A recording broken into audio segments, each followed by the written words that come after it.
All right. Look, it's Sunday. We're back. We made it through another week. Left Coast Love 2020, Season 1, Episode 7, Smoke Gets in Your Eyes. We got a lot to talk about this week. It was kind of a weird week. We had a short week because of the Labor Day holiday. So even for me getting ready to do this, I had one day less. Although it felt like this week had twice as much packed into it than some of the previous weeks. So what do we got on tap tonight? What are we going to talk about? So let's take a look. So tonight's episode, Smoke Gets in Your Eyes. I'm sure it's hard for anyone to turn on the news and not see what's going on out here in the West Coast. If you happen to be watching on the YouTube stream, I have a little bit of a graphic that I pulled down from the internet that actually shows some of the fires, all of the fires up and down the coast, and the amount of heat and smoke that are just getting pushed out. It's really making it difficult to be on the West Coast these days. In addition, after we get through talking about it, the week on Mars, we'll do a little update on schools.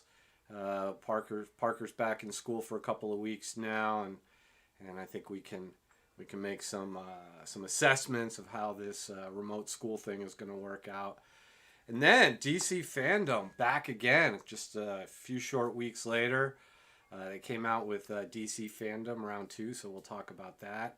Also, DC Comics has been in the news recently, and now some of those decisions and choices and even COVID are starting to impact my ability to get comic books on a week-in, week-out basis. Sunday, football came back today, so I thought it would be fun to take a look at, or at least discuss pro sports now that we have baseball, football, hockey, basketball, soccer. I mean, everything's pretty much back on some level, but not quite back, if you know what I mean. We're also going to talk about my education with social media influencers, and truly, I don't know who anybody is anymore.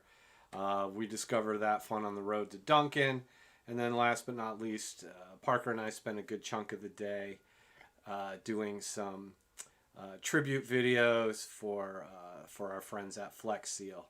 And then last but not least, Uno, the card game, the simple card game, has taken on a life of its own here in our house during the continued lockdown. So why don't we get right into it?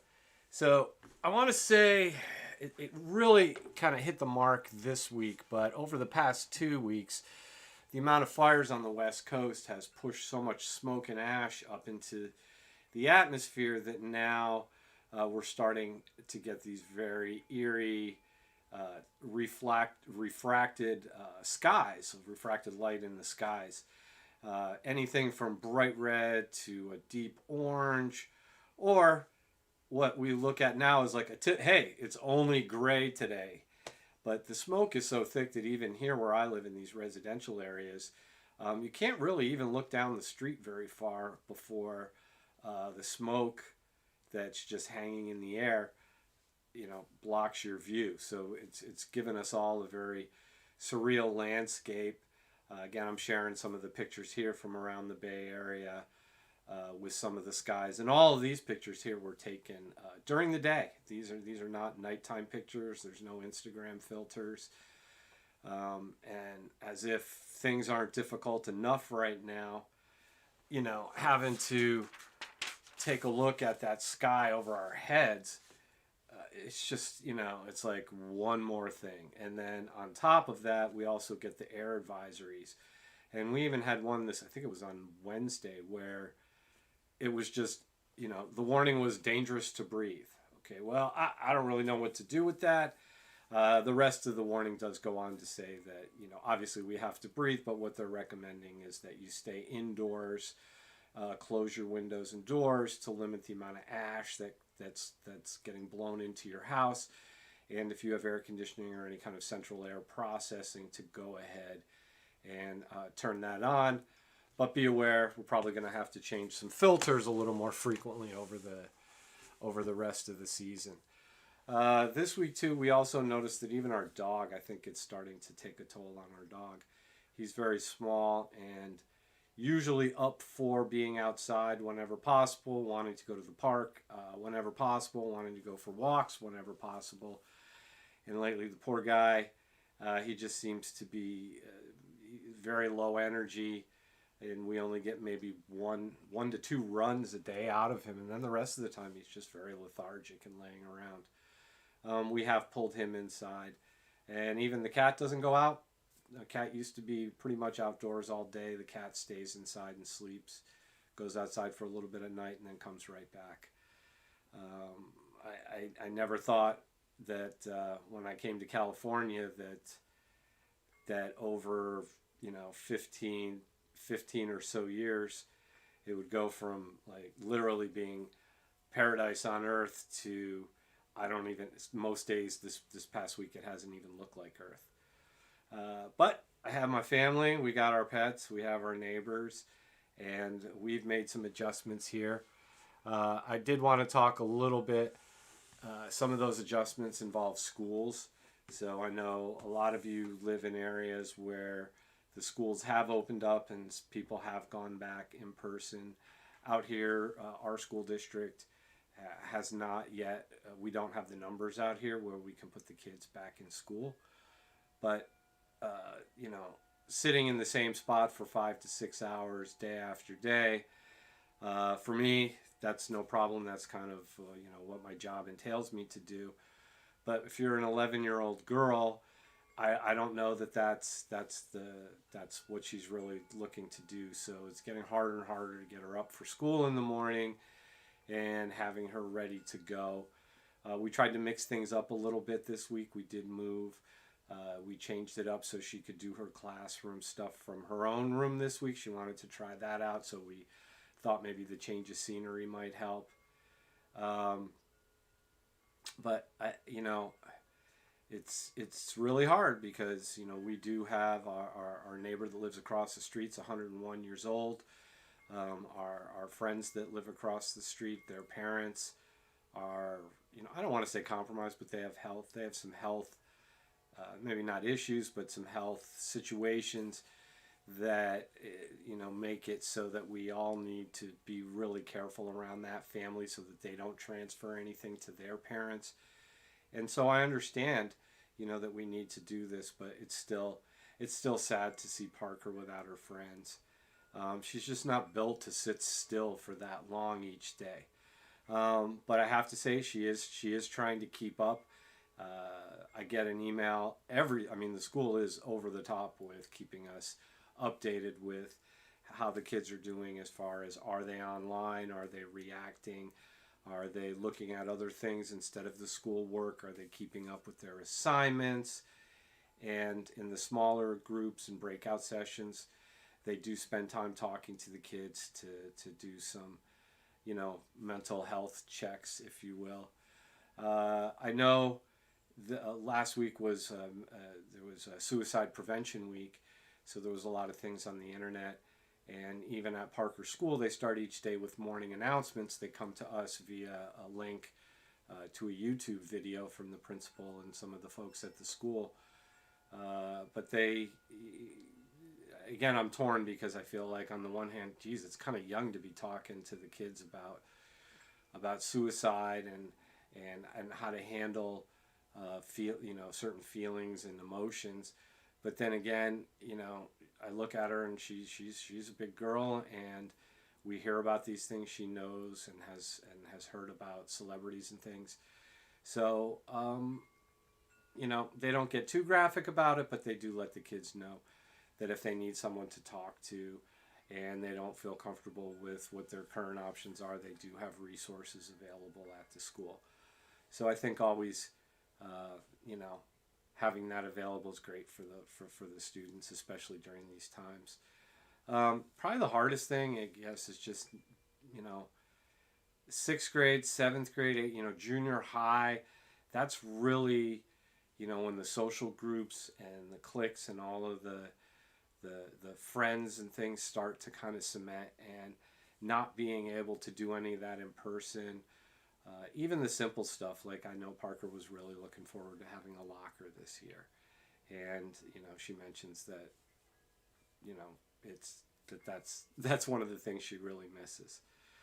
But we'll keep doing what we have to do for the foreseeable future. We do want to keep our friends and neighbors safe, and also the kids. So that's kind of my 2 cents on schools this week. This week in schools. Let's switch over to DC Fandom. So I talked a couple of weeks ago. Obviously, we don't have comic book conventions, and that's one of the ways that the different comic book publishers, and nowadays even the movies and the TV shows and the cartoons and all of that, these are their opportunities to show what's coming out new and to do promotion. And all of that is off the table these days. I mean, if you can't go to a sporting event, chances are you don't want to spend the day, packed into a convention hall with a bunch of other comic fans. So DC has started to do these online events, and the first one they did a couple of weeks ago was very, very successful. I had a couple of, minor complaints about it, if you will. But, and I'm not by any means thinking that my commentary had anything to do with the next generation and what they put out this weekend. But the things that I didn't really click with the first time around, they've actually changed. So yesterday, for 24 hours, it started yesterday, DC Fandom went back online. So all of the content that was there from the first one was still there. So if you missed anything, you could go back and replay that. But they did switch gears and set up a virtual environment where you didn't have to, it wasn't a linear event. So the first time around, they had a schedule of panels, movie previews, discussions, trailers, cartoons, and it started at a certain time, and it ran against a schedule. If there were things you didn't care about, you had to leave and then come back.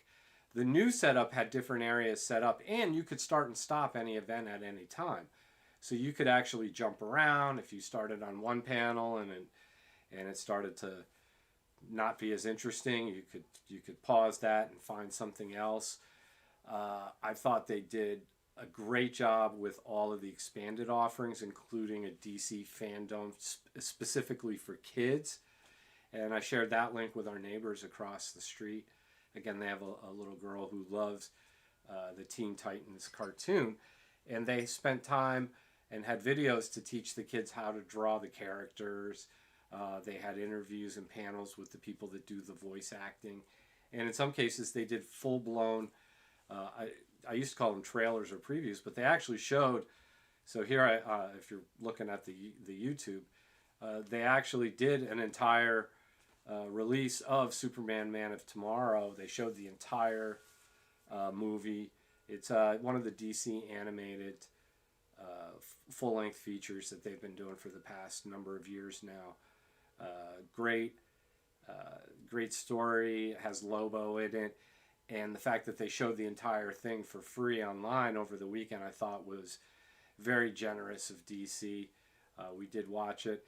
The other panel that I was interested in was they had another full-length feature that came out, which is Deathstroke, Knights and Dragons, the movie.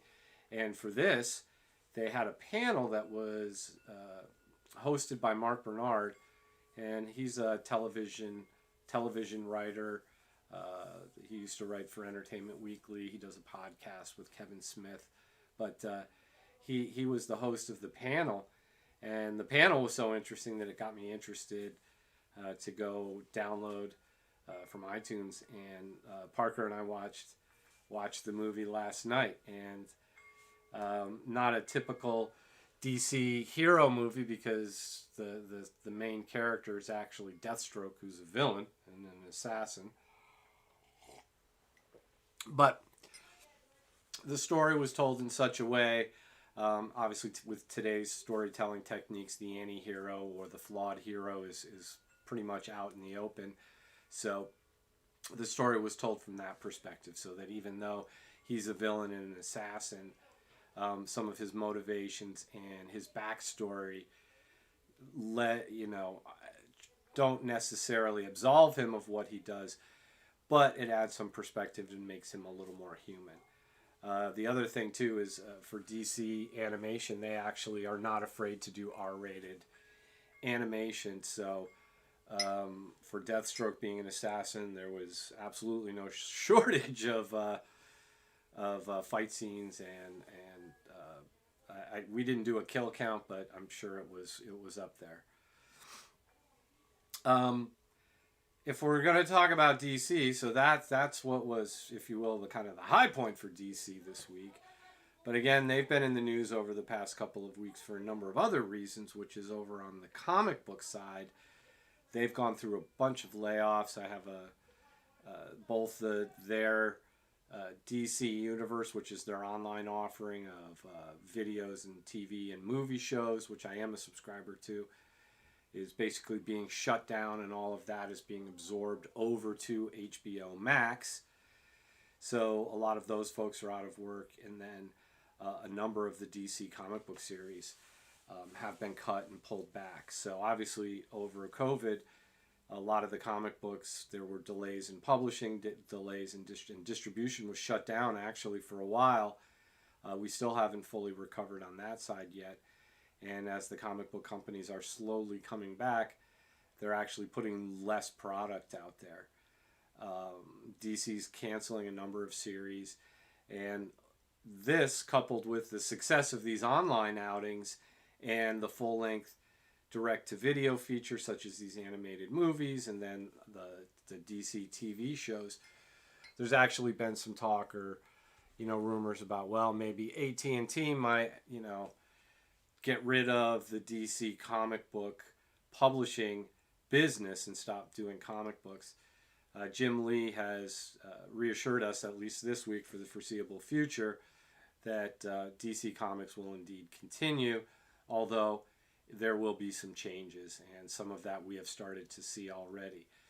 A lot of this is, at least my theory is, it was driven by AT&T acquiring all of these, the Time Warner,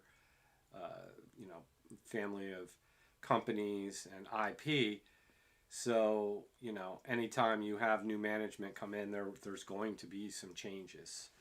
And this isn't the first time this has happened in the comic book industry or fandom, if you will, and it probably won't be the last. But for right now, I'll take the best of what they have to offer with the online and the movies, and I'm still getting my Batman books and trying to support my local comic book shop the best I can. If you get a chance, I do recommend both Superman Man of Tomorrow and Deathstroke Knights and Dragons, the movie. Good DC stuff. All right. Sports on TV. So, are you ready for some football? Football came back today, or something resembling football. Tried to watch a little bit today.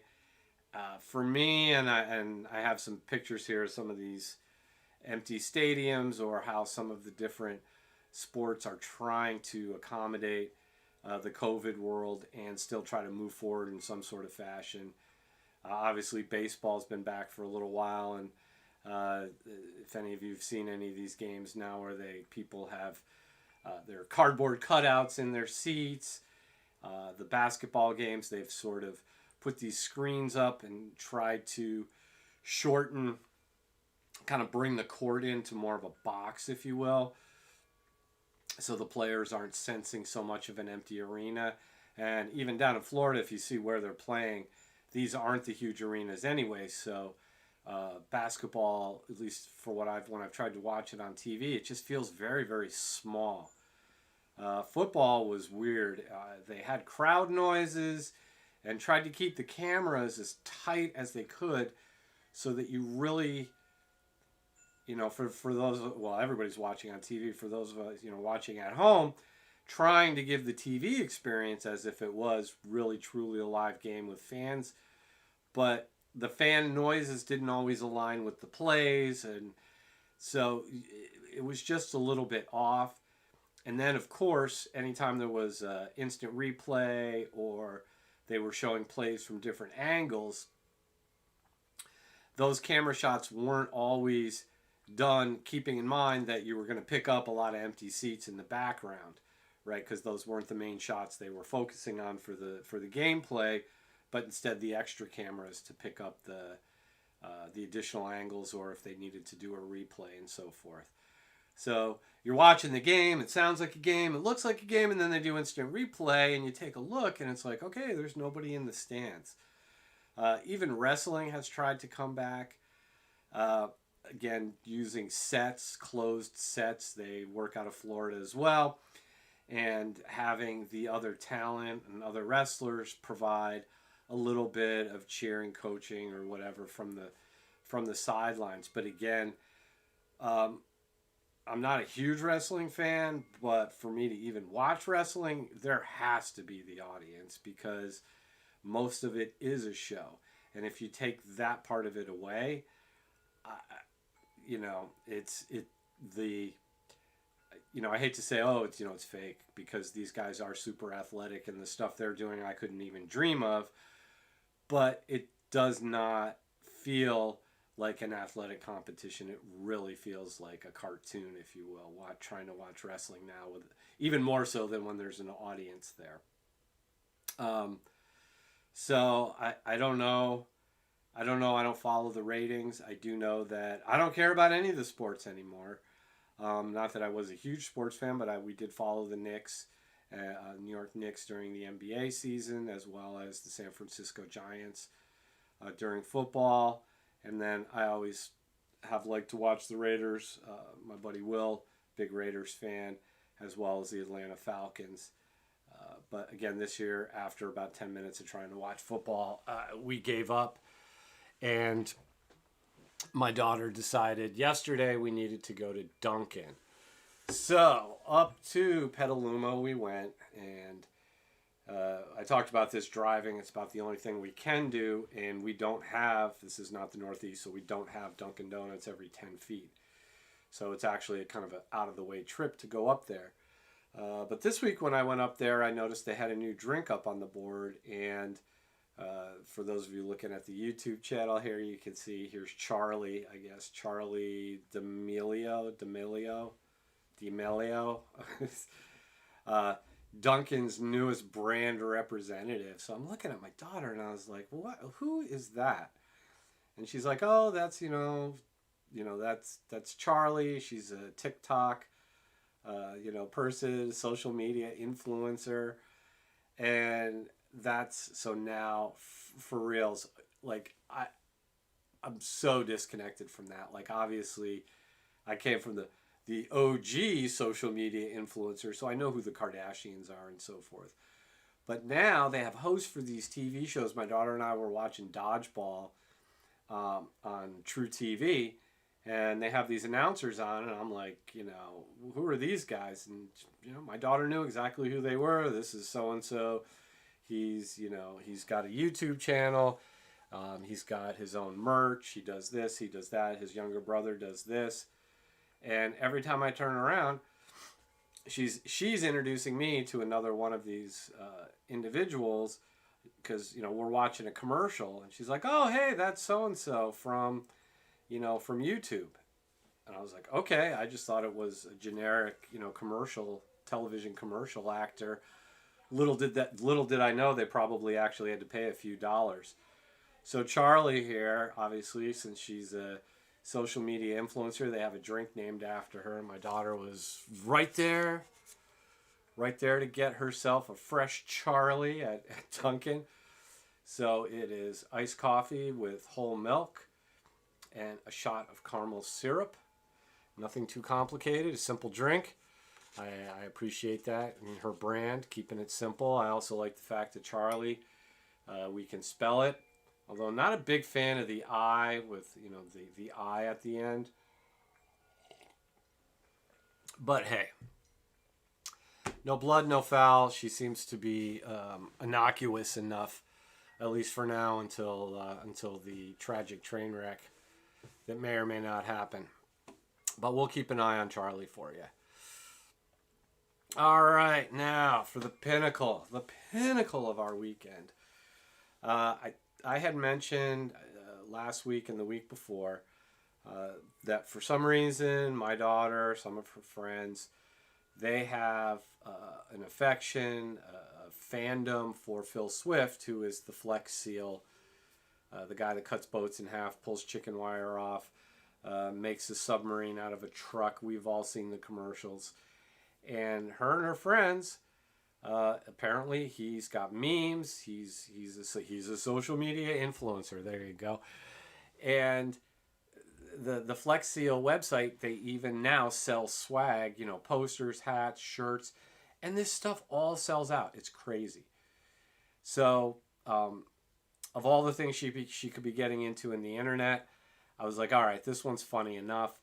So I joined.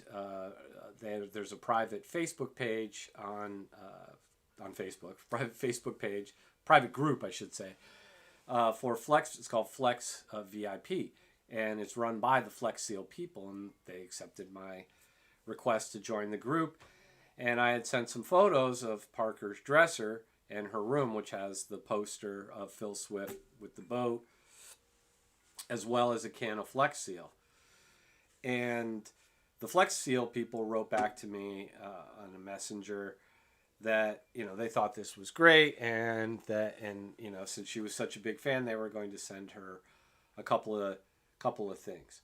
Well, oh my God, when this box showed up, it wasn't just a few things. It was a ton of stuff. There was a backpack, sunglasses, chapstick, water bottle, water cup, an autographed picture of Phil Swift, a fan with Phil's face on it, a page of Flex Seal stickers for her water bottle. There was a Flex Seal ski cap, sweatband, baseball cap, pen. So since the Flex Seal people were so nice to us, we decided that we would return the favor, and Parker and I spent a good part of the day recreating some of our favorite Flex Seal commercials, just on a smaller scale, with some items we bought at the dollar store. And we started with some toy boats, and instead of using the chainsaw or the big rip saw that the guys use on the commercial, we borrowed one of our neighbor's Dremels, a Dremel tool with a little saw blade on it, and we were able to saw a boat in half. We were able to saw a hole in the middle of the boat, and we used both Flex Seal tape Flex Seal tape to repair and put our boats back together. We fixed some broken toys. Actually, the first thing we had to do is we had our boat bin, and when we filled it with water, it was leaking out all over the place. So the very first thing we had to do was actually perform a Flex Seal underwater, because it does stick in water, Flex Seal repair to our boat bin. And then after that, we had a lot of fun shooting the small little pieces of video. And then nowadays, I just hand it over to Parker, and she takes care of the rest. So she put the pieces together. She even turned down the volume on the video when the Dremel saw was going, and put a little caption in. And we posted it up to the Flex Seal page and over to the YouTube, or to the Flex Seal page on Facebook, and to our Facebook page. I'll put a link to it, or I'll post it up here at leftcoastlove2020.com, along with this week's episode here. As you can see, Parker fully embraced her inner flex, with her Flex glasses, hat, and it was fun because as we were in the garage, we called it our Flex Lab today. Some of the neighborhood kids came over to watch us, and we still have 2 Flex Seal projects left that we're saving for one more episode. So I don't want to give away too much there, but I think we're on to something. I think we have a novel use for Flex Seal that nobody's thought of yet, but we'll get back to that next week. The last thing I want to talk about this week is everything old is new again, and guess what? Uno has come back in a hard way in this household. So my daughter and her friends, and even my wife, sometimes play Uno. I haven't really. I don't think I've played since I went to summer camp, but quickly they got me up to speed, and now it feels like almost every night we end up playing Uno for half an hour to an hour, while we have something else, usually Family Feud or something on in the background, and it's really become a fun time for us. Parker, it's something she wants to do, and she's like, "Hey, will you guys come play Uno?" So, and especially these days when she's more about like looking at YouTube videos and being by herself, to have something in the house that brings us all together, and especially at the end of the day, I'm really starting to enjoy that time. Plus, starting to see different side of some of the family members, because here in this house, we only have Parker, so there's not a whole lot of competition. We all kind of do our thing, and if somebody's doing someone else's, it's not a competition. You're just helping out. But when the Uno cards get dropped, both Stacy, my wife, and my daughter seem to take on a different personality. There's a little Irish in them there, so they take great pleasure in making sure Daddy has to draw 12 cards or can't make a play. They seem to delight in my pain during the game, so little just making sure I sleep with one eye open. So there you go. Another week in the bag. So we covered the Flex Seal, Charlie's Coffee, playing to the fans when there are no fans. Hey, DC, I'm still here for you. As well as we're in Mars. We'll keep you posted next week. Last but not least, I just appreciate anybody that takes any time to listen. I have been getting little bits of feedback each week. I do go back and listen and watch. I'm trying to get better each week for you guys. So I look forward. You guys have a great week, and I look forward to talking to you next week.